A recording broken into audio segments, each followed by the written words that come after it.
Cette histoire s'est passée dans l'appartement de Louisa. Louisa était une petite fille de 4 ans, et ce week-end-là, elle était chez son papa. Il était 20 heures, et Louisa finissait un coloriage dans le salon.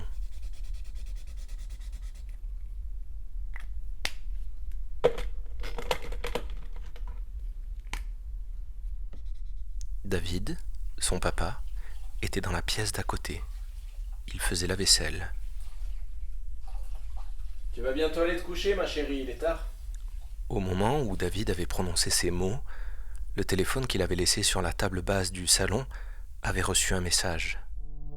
Distraite par le bruit, Louisa s'était interrompue dans son dessin.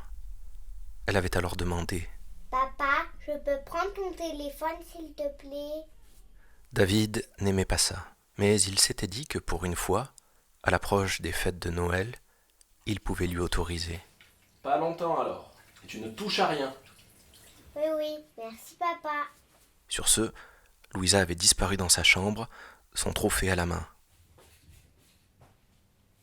Une demi-heure après ça, David s'était dit que Louisa devait dormir. En tout cas, on ne l'entendait plus. En silence, il était entré dans la chambre.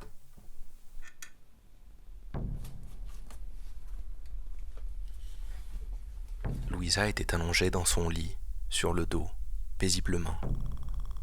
Le téléphone, lui, jonchait au sol, à quelques mètres de là. Il était toujours allumé. Ce soir-là, quand David a ramassé son téléphone, il s'est rendu compte que l'appareil photo était toujours actif. En y regardant de plus près, il s'est même rendu compte qu'une nouvelle photo avait été prise. C'était une photo en noir et blanc, avec sa fille dessus. Lorsque David a cliqué pour mettre cette photo en plein écran, voilà ce qu'il a vu.